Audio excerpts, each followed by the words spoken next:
नमस्कार जी, एक बार फिर से आपका स्वागत है। जल्दी से जल्दी जुड़िए, आज कुछ और विश्लेषण करेंगे। कल हमने आपके साथ एक चर्चा करी थी जिसे आपने बहुत ज़्यादा पसंद किया और बहुत ज़्यादा आपके कमेंट्स भी आए। हमने आपके एक डाटा दिया था कुछ नेताओं का कि 21 नेता ऐसे हैं जो चाहे चुनाव जीतें चाहे हारें, वो हर हाल में अब अगले चुनाव में दिखेंगे।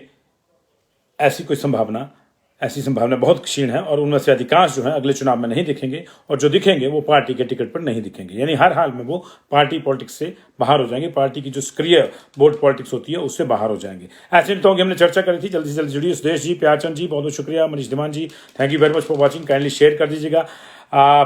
परी Bishnoi ji, thank you very much for watching. Rohit Sharma ji, kindly इसको शेयर कर दीजिएगा, परी जी और रोहित जी। और इन नेताओं की लंबी फेहरिस्त थी। 82 ईयर्स के रोहित शर्मा जी, प्यारचंद सकलानी जी, रवि ठाकुर जी, 82 ईयर्स के धनीराम शांडिल से लेकर जो है हमने विशाल नहरिया तक की चर्चा करी थी आपके साथ कल। और वो चर्चाएं कुछ लोगों को पसंद आई हैं, कुछ लोगों को नहीं आई, लेकिन अधिकांश जो मेरे दर्शक हैं उनको पसंद आई हैं। नापसंद उन्हीं को आई हैं जिनका नाम उस लिस्ट में था। उन्होंने व्यक्तिगत रूप से कुछ लोगों ने शिकायत भी दर्ज कराई, हालांकि वो इस बात से सहमत हैं कि नहीं, टेक्निकली आप ठीक कह रहे हैं, लेकिन फिर भी आदमी को लगता है ना वही बात की मैं क्यों बाहर हूँ। अभी कोशिश करते हैं। राजनीति की यही दिक्कत है कि आदमी अंत तक कुर्सी नहीं छोड़ना चाहता, लेकिन जनता बड़ों बड़ों की कुर्सी छुड़ा देती है। जनता बड़ों बड़ों को ग्रहण लगा देती है। और इस बार के चुनाव में तो वैसे भी 2 ग्रहण हुए। दीपावली पे आपने देखा सूर्य ग्रहण लगा, और उसके बाद 8 तारीख को चंद्र ग्रहण लगा। अभी 8 तारीख को एक और ग्रहण लगेगा। वो कुछ ऐसे लोगों पर लगेगा जो चुनाव हार जाएंगे और फिर प्रदेश की सियासत से बाहर हो जाएंगे, भले ही उम्र उनका कितना भी साथ नहीं दे रही हो या साथ दे रही हो। भले ही उनकी उम्र ये कहती हो कि अभी लंबी पारी खेल सकते हैं, लेकिन वस्तुतः अगर वो इस बार चुनाव हार गए तो उनकी पारी का अंत हुआ समझो। फिर शायद ही उनको उनकी पार्टी टिकट दे। ऐसे नेताओं में बहुत से नेता हैं, नाराज हो सकते हैं ये भी, लेकिन हम ये नहीं कह रहे, मैं ये कंफर्म करना चाहूँगा, हम ये नहीं कह रहे कि वो हार रहे हैं। हमने कल भी नहीं कहा था कोई कि हार रहा है या जीत रहा है। हम लोगों का जो विश्लेषण है वो ये कहता है कि अगर ये नेता जिनके हम अभी नाम बताएंगे आपको वो हार गए तो फिर समझिए कि सक्रिय पॉलिटिक्स की राजनीति से वो बाहर हो जाएंगे। उसकी वजह ये है क्योंकि अब पॉलिटिक्स का एल्गोरिदम, पॉलिटिक्स का स्टाइल, पॉलिटिक्स का जो रूल हैं वो बदल गए हैं। यहाँ तक कि अब कांग्रेस भी इस बात पर सहमत हो गई है कि पुरानों को लगातार रण में झोंका नहीं जा सकता, उनको बदलने की जरूरत है। Old has to be replaced by new. और ये जयपुर में कांग्रेस ने भी इसका जो है वो संकल्प लिया था। बीजेपी में ऑलरेडी ये संकल्प है, लेकिन अभी जब हम बात कर रहे हैं तो इसमें कितने बीजेपी के हैं कितने कांग्रेस के ये नहीं देख रहे हैं। सबसे पहला नाम है सतपाल सत्ती का। प्रदेश अध्यक्ष रहते, पिछला चुनाव हारे और परेशानी में रहे। जीते होते तो पता नहीं क्या होता, क्योंकि पिछली बार बीजेपी की परिस्थितियां ऐसी हो गई थी। जीते होते तो शायद मुख्यमंत्री भी बन जाते, लेकिन अभी भी उनके लिए ये बड़ा लिटमस टेस्ट है इस बार का चुनाव। अगर सतपाल सत्ती खुदा न खास्ता हार जाते हैं तो ये उनके लिए एक बहुत बड़ा ग्रहण साबित हो सकता है। आने वाले समय में ऊना सदर से उनको बहुत चुनौतियों का सामना करना पड़ सकता है। हो सकता है वो हमेशा हमेशा के लिए संगठन की राजनीति में चले जाएं और सक्रिय वोट बैंक की पॉलिटिक्स से वो बाहर हो जाए, क्योंकि 2 बार हारने का मतलब अब पार्टियां 2 बार हारे हुए को तीसरी बार टिकट नहीं देती हैं। कांग्रेस ने कुछ को दिए हैं, लेकिन अब वो भी इस रूल पे, इस नियम पे आ रही है कि अगर कोई 2 बार नेता हार गया, जिसे जनता ने 2 बार ठुकरा दिया, 10 साल तक जो आदमी हारा हुआ रहा, उसको टिकट मिलना मुश्किल हो जाती है। इसलिए सतपाल सत्ती, पहला चुनाव मुझे अच्छी तरह से याद है, वहां भी यही हुआ था। लगातार एक कैंडिडेट हार रहा था, उसकी जगह टिकट दिया सतपाल सत्ती को। बड़ी दिलचस्प कहानी है। सतपाल सत्ती को टिकट दिया तो सुभाष सहोर जी के समर्थक जो थे धूमल जी को घेरने समीरपुर पहुंच गए। ठीक ही बहस हो गई, लेकिन प्रेम कुमार धूमल तब अड़े रहे कि जो पार्टी ने फैसला किया है हमें उसको मानना है। सतपाल सत्ती वो पहला इलेक्शन सिर्फ 51 वोटों से जीते थे। फिर अगली बार वो 5000 पर भी गए, पिछली बार वो हार गए। इसलिए अगर इस बार खुदा न खास्ता वो हार गए, अगर इस बार किस्मत ने और वोटर ने उनका साथ नहीं दिया तो उनके लिए दिक्कतें हो जाएंगी।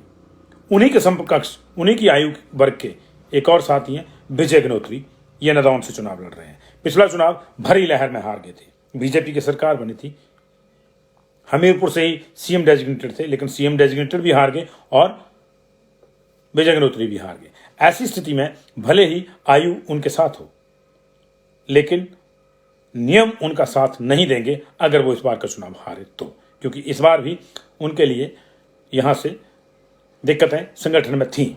बहुत से कंटेंडर संगठन में समय के साथ आ जाते हैं, ऐसे में उनको उनसे पार पाना होगा। तीसरा नाम है कृपाल परमार का। एक ऐसी उम्र में सांसद बने जब सांसदों की उम्र राज्यसभा के सांसद बने हो, और तब माना जाता है कि राज्यसभा का जो हाउस है वो तब क्या अभी भी माना जाता है वो सीनियर लोगों के लिए है, एल्डर हाउस उसको इसलिए बोलते हैं। लेकिन वो बड़ी भरी जवानी में वहां पे एंट्री मार गए थे और राज्यसभा के सांसद रहे थे। पिछली बार उनको टिकट दिया और वो महज कुछ वोटों से हारे, लेकिन उसके बाद उपचुनाव में उनकी टिकट कटी, वो उपचुनाव में नहीं गए। इस बार वो बागी लड़ रहे हैं, प्रधानमंत्री नरेंद्र मोदी तक का उनको फोन आ गया था। लेकिन यदि वो चुनाव हारते हैं तो जाहिर है कि वो भी सक्रिय पॉलिटिक्स से बाहर हो जाएंगे। इंडिपेंडेंट पॉलिटिक्स करेंगे तो करें, सबकी अपनी अपनी वो इच्छा है, सबका अपना अपना सामर्थ्य है। मैंने कल भी कहा था कि हर कोई ऐसा बयान तो देगा नहीं जैसा महेश्वर सिंह जी ने दिया था कि मैं निर्दलीय चुनाव लड़ने की हिम्मत मुझ में उम्र के इस पड़ाव पे नहीं है। इनके साथ उम्र है जी, और लेकिन अगर ये इस बार का चुनाव हार जाते हैं तो इनके लिए दिक्कतें मुंह बाए खड़ी हैं। दिक्कतें इनके ही बगल के एक और कंस्टिट्यूंसी में केवल सिंह पठानिया के सामने भी हो जाएंगी। पिछली बार उनको टिकट मिला था, लंबे समय से उनमें और मनकोटिया में मनमुटाव के चलते वहां दोनों ही हारते रहे। एक खड़ा होता, एक को टिकट मिलती, दूसरा खड़ा, दूसरा काम नहीं करता, दूसरे को टिकट मिलती, दूसरा काम नहीं करता था। इस बार मनकोटिया चुनावी राजनीति से बाहर है, लेकिन चक्रव्यूह की राजनीति से बाहर नहीं हुए। उन्होंने चक्रव्यूह के तहत जो है बीजेपी को ज्वाइन किया, लेकिन केवल पठानिया के पास इस बार ये डू और डाई का मामला है। अगर वोटर ने उनको आशीर्वाद दिया तो मामला चलता रहेगा, लेकिन अगर इस बार भी वोटर ने आशीर्वाद नहीं दिया तो अगली बार केवल पठानिया के सामने भी लंबी कतार ऐसे लोगों की होगी जो कहेंगे कि केवल को नहीं, हमको टिकट दीजिए। केवल ही आपके ध्यान में क्यों है, ये पार्टी को सोचना पड़ेगा फिर। तो ये केवल पठानिया के मामला। राम कुमार 2 बार चुनाव हारे हरोली से, तीसरी बार चुनाव मैदान में है, पूरा जोर लगाया, नेता प्रतिपक्ष उनके मुकाबले हैं। अगर उनके भाग्य ने इस बार साथ नहीं दिया तो उनके लिए भी स्थितियां यही होंगी कि फिर वो संगठन की राजनीति करेंगे, सक्रिय राजनीति में। वोट वाली जो पॉलिटिक्स है, वो इलेक्टोरल पॉलिटिक्स जिसको बोलते हैं, उसमें उनके लिए कोई स्थान शायद फिर नहीं रहेगा, और रहेगा भी तो लंबे समय बाद आएगा, इमीडिएटली नहीं आएगा। शशि बाला रोहडू से पिछली बार मोहनलाल ब्राक्टा से मुकाबला किया था, चुनाव हारी थी। इस बार पार्टी ने फिर जिन महिलाओं को टिकट दिया उनमें उनके ऊपर दोबारा से विश्वास जताया है, लेकिन यदि वो चुनाव हारती हैं तो निश्चित तौर से पार्टी वहां पे कुछ नया सोचेगी।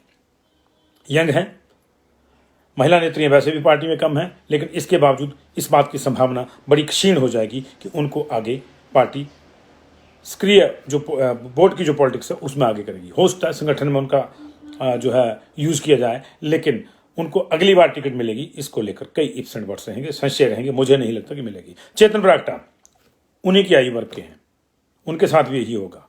हालांकि चेतन ब्राक्टा को पिछली बार पार्टी ने टिकट नहीं दी थी, उपचुनाव में वो इंडिपेंडेंट लड़े, अच्छा परफॉर्म किया, 6000 वोटों के आसपास से हार गए। इस बार पार्टी ने टिकट दी है, लेकिन यदि इस बार सफल नहीं हुए तो चेतन ब्राक्टा के लिए भी पारी ऑलमोस्ट क्लोज मानी जाएगी। फिर वहां भी कई लोग कंटेंडर हो जाएंगे। पिछली बार भी थे, तभी उनकी टिकट कटी थी, लेकिन वहां भी स्थितियां दिक्कत वाली हो जाएंगी। कांग्रेस के बंबर ठाकुर बिलासपुर सदर से, इस बार बड़ा दिलचस्प मामला था। जब टिकट की बात आई तो 12 लोगों ने अप्लाई किया था बिलासपुर सदर से कांग्रेस की ओर से। 11 लोग इकट्ठे होकर हाईकमान के पास चले गए कि बंबर ठाकुर को टिकट न दी जाए और बाकी जिस मर्जी को दी जाए, हम 10 उसके साथ काम करेंगे। समीकरण कुछ इस तरह से बने कि बंबर ठाकुर को टिकट मिली, लेकिन यदि वो इस बार का चुनाव नहीं जीतते हैं तो अगली बार पार्टी का टिकट उनके लिए भी मुश्किल हो जाएगा, टेढ़ी खीर हो जाएगा, और उसमें कोई आसानी से वो टिकट पार्टी का हासिल नहीं कर पाएंगे। राजनीति है, उसमें कुछ भी हो सकता है, लेकिन फिलहाल की परिस्थितियां यही हैं। क्योंकि पिछला चुनाव बंबर ठाकुर हार चुके हैं सुभाष ठाकुर से, और एक चुनाव और हारने का मतलब होता है कि आपकी संभावनाएं लगभग चैप्टर जो है क्लोज हो जाता है। हालांकि राजनीति में फिनिक्स बहुत होते हैं, कभी कोई मरता नहीं, अचानक किसी की वापसी हो जाती है, लेकिन जो सामान्य हालात हैं उन हालात में बंबर ठाकुर को टिकट मिलना मुश्किल हो जाएगा। राकेश सिंघा के साथ भी यही होगा। अभी सिटिंग एमएलए के तौर पर दोबारा जनादेश लेने की कोशिश कर रहे हैं ठोक से, लेकिन अगर इस बार सफल नहीं हुए, क्योंकि उनको पार्टी ने एक बार शिमला से भी आजमाया था, 2 बार आजमाया था, एक बार तो रहे थे, फिर उसमें कुछ कानूनी पेचीदगियाँ आई तो अनसीट हो गए थे, और पिछली बार वो ठोक से उतरे थे, इस बार पार्टी ने शिमला में ऑलमोस्ट चीज़ें क्लोज कर दी हैं। संजय चौहान को इलेक्शन लड़ाया बीच में, अभी टिकेंद्र पंवर को वहाँ से इलेक्शन लड़ाया गया है। लेकिन अगर राकेश सिंघा इस बार चूके तो फिर उनको पार्टी के स्तर पर कुछ और जिम्मेदारियां दी जा सकती हैं। वो बड़ी भी हो सकती हैं जिम्मेदारी, मैं नहीं कह रहा हूँ कि छोटी होंगी, लेकिन फिर ये चुनाव लड़ेंगे अगला या नहीं लड़ेंगे, और कहाँ से लड़ेंगे कहाँ से नहीं, इस पे भी कई इफ्स एंड बट्स होंगे। इस मसले पे भी कई लाल लकीरें होंगी, कई क्वेश्चन मार्क्स होंगे। बाकी जिस मर्जी को जो मर्जी लड़ा है, हम कह रहे हैं, हम ये नहीं कह रहे कि हम जो कह रहे हैं वो फाइनल है, लेकिन संभावनाएं ऐसी हैं कि ये लोग फिर बाहर हो जाएंगे हार के साथ। तेजवंत नेगी एमएलए रहे किन्नौर के, पिछली बार भी टिकट मिला था, 120 वोटों से हारे, भीतरघात को दोषी ठहराया 120 वोटों से, लेकिन इस बार टिकट नहीं मिली। हालांकि मिलनी चाहिए थी, क्योंकि कायदा यही कहता है कि बहुत क्लोज मार्जिन में हारे थे। बीजेपी ने ऐसे बहुत से लोगों को टिकट दी है। बलदेव शर्मा 435 के आसपास वोटों से हारे थे, उनकी वाइफ को टिकट दिया गया। डीएस ठाकुर 550 वोटों से हारे थे, उनको दोबारा टिकट दिया गया। ऐसे में 120 वाला जो हारा था उसका क्लेम था, लेकिन क्लेम स्वीकार्य नहीं हुआ, टिकट वहां सूर्य नेगी को दी। ऐसी स्थिति में अगर तेजवंत नेगी जो इंडिपेंडेंट लड़ रहे हैं वहां पे, अगर इस बार उनको कामयाबी नहीं मिलती है तो सक्रिय पॉलिटिक्स से वो भी शायद किनारा कर लें, और फिर पार्टी में कहां जाएंगे कहां नहीं, ये देखना होगा। सबसे हॉट सीट अनिल शर्मा की है, कभी कांग्रेस में, कभी बीजेपी में, फिर बीजेपी में, फिर कहीं जाने की। इस बार ले दे के कई मान मनोबलों के बाद, कई इफ्स एंड बट्स के बाद पार्टी ने उनको टिकट दिया है। मंत्रिमंडल से निकाल दिया था जिस पार्टी ने, उसी पार्टी ने अंततोगत्वा उनको टिकट दिया है, क्योंकि पार्टी में कुछ चीज़ें इस तरह से बन गई थी कि पार्टी फंसती नजर आ रही थी। ऐसे में फिर उनको लगा कि नहीं, इस मामले में अनिल शर्मा ही बेहतर कैंडिडेट होंगे। लेकिन अनिल शर्मा को टिकट दिया तो प्रवीण शर्मा उर्फ पीनू वहां पे बगावत पे उतरा है। एक जमाना वो भी था जब प्रवीण शर्मा को टिकट मिला था और 7 दिन के चुनाव प्रचार के बाद टिकट वापस हो गया था। डीडी ठाकुर को पार्टी ज्वाइन करवा के टिकट दे दिया गया था। डीडी ठाकुर तब अनिल शर्मा से ही हार गए थे। उसके बाद मुड़कर किसी ने प्रवीण शर्मा की ओर को नहीं देखा। वो पार्टी में अपना काम करते रहे, लेकिन इस बार उनको लगा कि बहुत देर हो जाएगी, लिहाजा उन्होंने इंडिपेंडेंट ताल ठोक दी। अब उनकी ये ताल अगर कहीं भारी पड़ गई अनिल शर्मा पे, तो अनिल शर्मा का परिवार भी एक तरह से राजनीति से बाहर हो जाएगा। आश्रय पहले ही असफल पारी खेल चुके हैं, लोकसभा में बहुत बड़े मार्जिन से हारे हैं। उसके बाद उनके जो बयान है वो विरोधाभासी हैं दोनों पार्टियों को लेकर, तो वो कितना किसी पार्टी के लिए फिट बैठते हैं ये तो भविष्य का गर्म है। लेकिन हाँ, अनिल शर्मा के भविष्य पर कई प्रश्न चिन्ह लग जाएंगे अगर अनिल शर्मा ये चुनाव हार गए तो। प्रकाश राणा अरबपति, करोड़पति भी नहीं कहेंगे, अरबपति, इंडिपेंडेंट इलेक्शन लड़ा, बीजेपी के खिलाफ जीते, गुलाब सिंह ठाकुर के खिलाफ जोगिंदर नगर से। इस बार पार्टी ने टिकट दिया है, 4.5 साल बाद उन्होंने पार्टी ज्वाइन करी, विद्रोह हुआ, इसके बावजूद वो लड़ रहे हैं, कई ऑडियो वायरल हैं। अब अगर वो अपना चुनाव हार जाते हैं तो शायद उनको भी अपना कारोबार देखने पर ज़्यादा ध्यान केंद्रित करना पड़ेगा, दुबई जाकर अपना कारोबार संभालेंगे। लेकिन पॉलिटिक्स जो है वो सक्रिय पॉलिटिक्स से वो निश्चित तौर से कट जाएंगे, क्योंकि एक बहुत बड़ा झटका उनके लिए होगा। एक तो बिलियनियर हैं, और उसके बावजूद अगर पार्टी का टिकट लेकर भी हार जाते हैं तो जाहिर सी बात है कि कहीं ना कहीं जनाधार में कमी आई है। और यूं भी कहते हैं कि उनको फिर ये मान लेना चाहिए कि पॉलिटिक्स जो है it's not his cup of tea. Prakash Rana की बाकी उनकी मर्जी है, लड़ें, पैसे वाले हैं, लड़ सकते हैं, लेकिन अभी स्थितियां ये हैं। राजीव सैजल लगातार जीत रहे हैं कसौली से, पिछले 2 बार इसे विनोद सुल्तानपुरी को हराया है, लगातार जीत रहे हैं। लेकिन इस बार अगर वो चुनाव हार जाते हैं, क्योंकि कई मंथन हुए उनको सोलन से लड़ा दिया जाए, पहली बात तो कि उनका टिकट ही काट दो, फिर पार्टी में कि नहीं, टिकट काटने की कोई वजह नहीं, वो लगातार जीत रहे हैं, मंत्री हैं सरकार में, संदेश अच्छा नहीं जाएगा, तो फिर उनकी टिकट बरकरार रखी गई, जो शायद एक सही फैसला भी था। क्योंकि जो आदमी जहां पे मंत्री के तौर पे कार्य करवा रहा है उसको दूसरी जगह नहीं भेजा जाना चाहिए। उनको नहीं भेजा गया, कुछ को भेजा, 2 को भेजा, उन सीटों पर भी नजरें रहेंगी। लेकिन अगर राजीव सैजल हार गए तो फिर शायद उनको दोबारा पार्टी की टिकट नहीं मिलेगी। ये साफ दिख रहा है। साफ ये भी दिख रहा है कि गोविंद शर्मा अर्की वाले इस बार अगर चुनाव हार गए तो वो भी हमेशा के लिए राजनीति से बाहर हो जाएंगे। 2 बार वो चुनाव जीते, तीसरी बार उनका 2 बार जीतने के लगातार जीतने के बाद तीसरी बार टिकट काट दिया। यही वो समीकरण है जिनकी चर्चा कर रहे हैं। 2 बार जीत रहे थे, उसके बाद टिकट काट दिया। टिकट काट दिया, फिर उपचुनाव में भी नहीं दिया, लेकिन वो बैठे रहे। ये अब वो दो, जिसको उपचुनाव में दिया और जिसको आम चुनाव में दिया, वो भी हार गया। 4 साल के भीतर हो चुनाव, तो फिर से वहां पे पार्टी को लगा कि चलिए गोविंद शर्मा को ट्राई कर लेते हैं। लेकिन अगर इस बार गोविंद शर्मा चूके तो फिर चूक गए, फिर दिक्कत हो जाएगी। राजीव बिंदल जाना माना चेहरा, पॉलिटिकल मैनेजर माने जाते हैं, विषम परिस्थितियों में बेहतर परफॉर्म करने के लिए जाने जाते हैं। लेकिन अगर वो ये चुनाव हार गए तो उम्र के लिहाज से भी और दूसरे लिहाजों से भी परिस्थितियां उनके अनुकूल नहीं है। ये वो भी जानते हैं। किस तरह से वो मंत्री पद से हटे, किस तरह से वो अध्यक्ष पद से हटे, ये तमाम चीजें राजनीति का हिस्सा हैं। ये राजनीति अगर उनके साथ और होती है तो जाहिर है कि चुनाव हारने की दृष्टि में उनके लिए भी आने वाले चुनाव में जो 27 में आएगा उसमें वो टिके रहेंगे या नहीं रहेंगे, इस पर संशय है।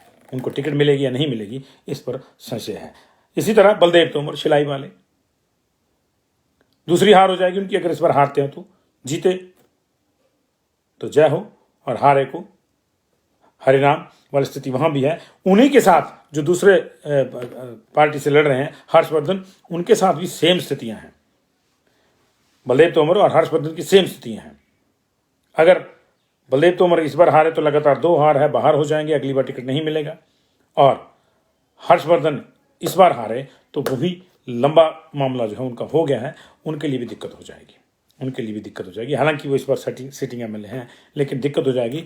वो लगातार 4 बार जीतने के बाद 2012 में लड़खड़ाए थे, उनकी पारी लड़खड़ाई थी। वो 2017 में उन्होंने संभाला, लेकिन अगर 22 की पारी लड़खड़ाई तो फिर दिक्कत हो जाएगी आगे चल के चुनावों में। अगले चुनाव में वो होंगे प्रत्याशी या नहीं होंगे, ये देखना होगा, क्योंकि अब दौर बदल रहा है पॉलिटिक्स का। कोई ज़्यादा देर किसी को नहीं ढो रही पार्टी। अगर आप लगातार जीत रहे हैं, इसके बावजूद आपके टिकट कट रहे हैं, तो हारने की स्थिति में तो निश्चित तौर से प्रॉब्लम हो जाएगी। कुलदीप राठौर ठोक से लड़ रहे हैं, कांग्रेस पार्टी के अध्यक्ष रहे हैं, लंबे समय तक पार्टी के प्रवक्ता रहे, सक्रिय पॉलिटिक्स में पहली बार आ रहे हैं, पहली बार चुनाव लड़ रहे हैं। ठोक से लंबी इफ्स एंड बट्स के बाद चुनाव में उनको टिकट दिया गया, लेकिन दिक्कत यह है कि वहां बगावत बहुत है, और ये बगावत अगर उनके वोटरों को खा गई और वो चुनाव हार गए तो मुझे लगता है कि वो दोबारा वोटर पॉलिटिक्स में नहीं आएंगे। कम से कम आपको किसी पार्टी, अपनी पार्टी के टिकट पर चुनाव लड़ते हुए नजर नहीं आएंगे। कुलदीप राठौर के बारे में हारेंगे या जीतेंगे ये तो 8 तारीख को पता चलेगा। तमाम नेताओं के जिनके नाम कर रहा हूं मैं, ये किसी को नहीं कह रहा हूं कि हार रहे हैं, मैं ये कह रहा हूं कि अगर खुदा ना खास्ता हार गए तो, अगर उनका भाग्य ने साथ नहीं दिया तो, अगर वोटर ने उनको पसंद नहीं किया तो ये परिस्थितियां हो सकती हैं। यही परिस्थितियां सुधीर शर्मा के साथ भी होंगी। हाई प्रोफाइल नेता हैं, चुनाव लड़ा, उसका डिलिमिटेशन में उन्होंने अपना चुनाव क्षेत्र खोया, नए चुनाव क्षेत्र में गए, परफॉर्म किया, जीते, कैबिनेट मंत्री बने, उसके बाद अगला चुनाव हार गए, उपचुनाव नहीं लड़ा, लोकसभा का चुनाव नहीं लड़ा, अब फिर से मैदान में हैं। अगर हार गए तो दिक्कत हो जाएगी, हार गए तो निश्चित तौर से दिक्कत हो जाएगी। यह दिक्कत सरवीण चौधरी के साथ भी होगी। लगातार चुनाव लड़ रही हैं, मंत्री हैं, बीजेपी की पिछली 3 सरकारों से मंत्री हैं वो, और इस बार उनके खिलाफ बहुत ज़्यादा लोग थे जो टिकट मांग रहे थे, लेकिन पार्टी ने उनकी परफॉर्मेंस के आधार पर उनको टिकट दिया। अगर वो चूक गई तो फिर चूक गई। चूकने का मतलब इन सब नेताओं के लिए चुक जाना होगा। पार्टी दोबारा उनको टिकट देगी या नहीं देगी इसकी कोई गारंटी नहीं है। जगजीवन पाल इंडिपेंडेंट लड़ रहे हैं, जीते तो इस बात की संभावनाएं रहेंगी कि पार्टी कोई ना कोई गले लगा लेगी। जोड़ तोड़ में हिस्से, घुड़ खरीद बहुत होती है, तो जब घुड़ खरीद का मौसम आता है तो बूढ़े घोड़े भी बिक जाते हैं, लेकिन जब वक्त बुरा आता है तो अच्छा खासा अरबी घोड़ा भी चूक जाता है। इसलिए अगर चूके जगजीवन पाल तो फिर चूक गए।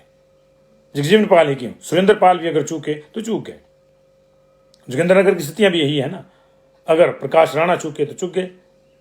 जोगिंदर नगर से ही उनके जो सामने मुकाबिल है सुरेंद्र पाल, अगर वो चूके तो वो भी चूक गए। उनकी भी स्थिति जो है अब फिर सनेस्तमया वाली हो जाएगी। यही कुछ स्थितियां बीजेपी के तेज तर्रार प्रवक्ता रणधीर शर्मा के साथ भी हैं।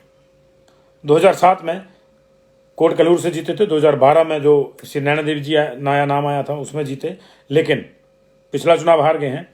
इस चुनाव में भी अगर उनको जीत हासिल नहीं हुई, अगर वोटर का आशीर्वाद नहीं मिला, तो उनके लिए भी भविष्य की राह बहुत कठिन हो जाएगी। जीतेंगे तो निश्चित तौर से उनके लिए एक संजीवनी का काम ये करेगी चुनाव, इन सभी नेताओं के लिए, और वो अपनी पार्टियों में उनका कद बढ़ेगा। लेकिन हार गए तो पार्टियां ही उनको बिसराने पे आ जाएंगी। यही स्थिति जो है रघुवीर बाली के साथ भी है। रघुवीर बाली, आर.एस. बाली के साथ भी कुछ ऐसी स्थितियां। हालांकि वो पहला चुनाव लड़ रहे हैं, पिताजी पिछली बार हार गए थे उनके, इस बार पिताजी की सहानुभूति उनके साथ है जीएस बाली की। यंग टर्क हैं, लड़ रहे हैं, लेकिन अगर चुनाव हारे तो इसका मतलब ये होगा कि बाली परिवार अब नगरोटा में वो रसूख नहीं रखता, और जब ऐसा मैसेज चला जाएगा तो निश्चित तौर से रघुवीर बाली के लिए पहले ही सफर में दिक्कतें हो जाएंगी। इसलिए अगर वो जीतते हैं तो उनके लिए अगला सफर सुनहरी होगा, इसमें कोई दो राय नहीं, क्योंकि पार्टी ने उनको एक सोची समझी रणनीति के तहत आगे बढ़ाया है। तो वो आने वाले टाइम में पार्टी का एक युवा चेहरा कांगड़ा में हो सकते हैं, लोअर हिमाचल में हो सकते हैं। लेकिन अगर हार गए तो निश्चित तौर से उनके लिए समस्या हो जाएगी क्योंकि फिर नगरोटा बगवा भी कई कंटेंडर जो है वो शुरू हो जाएंगे। नरेंद्र ठाकुर हमीरपुर से, जगदेव ठाकुर के बेटे हैं, कभी कांग्रेस में कभी बीजेपी में। उपचुनाव में जाके उन्होंने एंट्री मारी बीजेपी के टिकट पर सुजानपुर से, फिर बदल के हमीरपुर से लड़े, फिर जीते हमीरपुर से भी, इस बार फिर से हमीरपुर से टिकट दिया। लेकिन यदि भाग्य ने साथ नहीं दिया तो नरेंद्र ठाकुर की एक्स एमएलए ही कहलाएंगे। उसके बाद दोबारा उनको कोई टिकट देगा एमएलए का, ये इस बात की संभावना नहीं है। और कुछ ऐसी ही स्थितियां जो हैं कुटलैहड़ में भी रहेंगी। कुटलैहड़ में 4 बारी के लगातार विजेता और इस बारी मंत्री के तौर पर दोबारा से जनादेश लेने के लिए वीरेंद्र कंवर कोशिश कर रहे हैं, लेकिन 20 साल से वो हैं और कई कंटेंडर वहाँ पे खड़े हो जाते हैं। 20 साल की राजनीति बहुत लंबी होती है।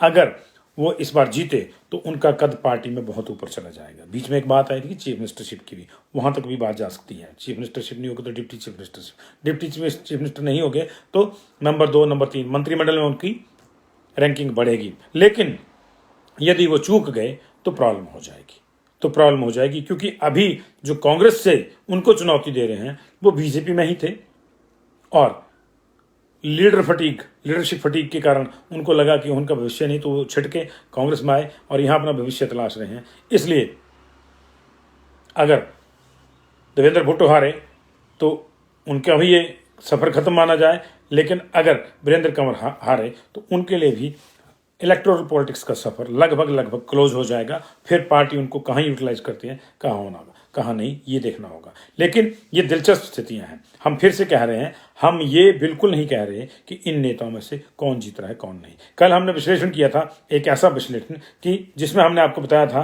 कि ऐसे नेता हैं लगभग 2 दर्जन के आसपास जो हारे तो भी जीते तो भी अगली बार के चुनाव में शायद नहीं दिखेंगे, और दिखेंगे तो पार्टी के टिकट पर नहीं दिखेंगे। इंडिपेंडेंट तो कोई जब मर्जी तक लड़ता रहे, उसमें कोई दिक्कत नहीं है। आज हमने ये विश्लेषण करने की कोशिश करी है कि ऐसे नेता जो यंग भी हैं, समय आयु जिनके साथ है, स्वास्थ्य जिनके साथ है, लेकिन अगर वोटर उनके साथ इस चुनाव में नहीं हुआ और खुदा न खास्ता वो इस बार असफल हो गए तो उनके लिए आने वाले समय में अपनी ही पार्टी में दिक्कतें बढ़ जाएंगी। अब क्या होता है क्या नहीं होता है कोई प्रॉब्लम नहीं है, हम कुछ नहीं कह सकते। ये तमाम लोग जो हैं, तमाम लोग जिनके मैंने नाम लिए, ये व्यक्तिगत रूप से मित्र हैं, किसी से कोई द्वेष नहीं है। हम सिर्फ एनालाइज कर रहे हैं चीज़ों को, और एनालाइज जब चीज़ों को करना होता है तो आंकड़ों के आधार पर होता है। दोनों पार्टियां इस बात को पूरी तरह से अब एग्री कर चुकी हैं कि 2 बार अगर कोई चुनाव हार जाता है तो उसको दोबारा टिकट नहीं देनी चाहिए। कुछ विशेष परिस्थितियों में दे सकते हैं जहां कोई आपके पास चॉइस ही नहीं है, लेकिन ऐसा भी कब तक होगा कि चॉइस नहीं होगी, क्योंकि फिर ये बार अगर कोई हार रहा है ना तो उसको बदलने का ऑटोमेटिकली स्वर उठने शुरू हो जाते हैं। और 2 और नेताओं पे नजर रहेगी इस चुनाव में, उनको मैं इनके साथ इसलिए जोड़ रहा हूं। 2 और नेताओं पे नजर रहेगी, सुरेश भारद्वाज और राकेश पठानिया। इन दोनों नेताओं की कंस्टिट्यूएंसी पार्टी ने बदल दी है। ये एक तरह से पब्लिक कंजम्पशन में जो चीज है वो ये है कि इन दोनों को निपटाने के लिए ऐसा किया गया है। पार्टी ने भले ही ये बोला होगा कि हम बरसों से वो सीट हार रहे हैं, आप प्रभावी हैं, आप जीत के दीजिए। राकेश पठानिया को भी यही कहा गया और सुरेश भारद्वाज को भी यही कहा गया। लेकिन दोनों की हार की स्थिति में समीकरण कुछ और हो जाएंगे। खासतौर से सुरेश भारद्वाज के लिए तो बिल्कुल हो जाएंगे, वो शायद फिर चुनाव नहीं लड़ेंगे पार्टी के फोरम पे, पार्टी के टिकट पे, पार्टी में काम करते रहेंगे अलग बात है। लेकिन राकेश पठानिया के लिए भी नई राह चुननी पड़ेगी। हालांकि फाइटर हैं, एक बार वो इंडिपेंडेंट भी लड़के जीत चुके हैं। लेकिन अगर वो जीतते हैं तो सुरेश भारद्वाज भी और राकेश पठानिया भी, और ये इनका कद पार्टी में ऑटोमेटिकली बढ़ जाएगा। फिर ये बड़े हिस्से के हकदार होंगे, इसमें कोई डर नहीं। इसलिए पॉलिटिक्स इनके लिए एक तरह से गैम्बल हो गया है और सारी चीज़ें मतदाताओं पे है। मतदाताओं का अगर आशीर्वाद मिला होगा तो पार्टी के संगठन में कोई ऐसा नेता नहीं है जो फिर इनको रोक पाएगा। भले ही उनको लगड़ी लगाने वाला जो नेता था उसने अपना काम कर दिया कि यहाँ की बजाय वहाँ से टिकट दिलाओ, लेकिन फिर कोई ऐसा माइका लाल जो है इनको नहीं रोक पाएगा अगर ये जीत गए तो। इफ्स एंड बट्स वही हैं। तो देखते हैं जी 8 तारीख को क्या बनता है, किसके भाग्य का सितारा बुलंद होता है और किसके भाग्य के सितारे को ग्रहण लगता है।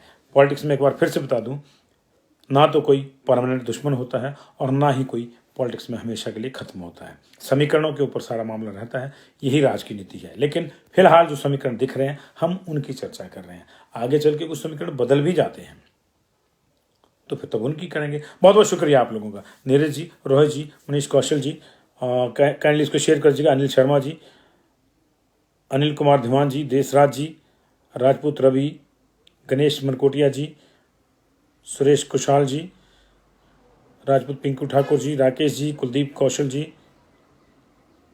बसंत सिंह जी, भाग सिंह जी, विपुल ठाकुर जी, अनवर लाडी जी, नरेंद्र वर्मा जी, शब्द शर्मा जी, बहुत बहुत शुक्रिया जी आप लोगों का। तमाम जगह की मैंने आपको जो है इक्वेशन बता दी हैं कि अगर हारे तो फिर बाहर जाएंगे। व्हाट्सएप भी ठीक कह रहे हैं जी आप।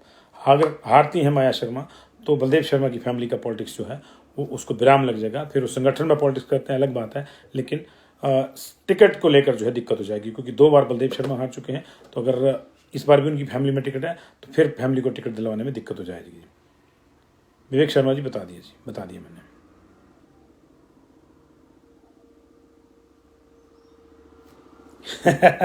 भले वनवास पे निकल गए, नहीं होता साधना में लीन हो कि थोड़ा सा जोर वहां से भी लग जाए। संदीप जी, नगरोटा में फाइट है, मैंने आपको बता दिया कि अगर रघुवीर बाली जीतते हैं तो निश्चित तौर से एक सुनहरी रोड जो है, एक गोल्डन रोड उनके लिए आगे है कांग्रेस में। लेकिन अगर वो चूक जाते हैं तो प्रॉब्लम हो जाएगी।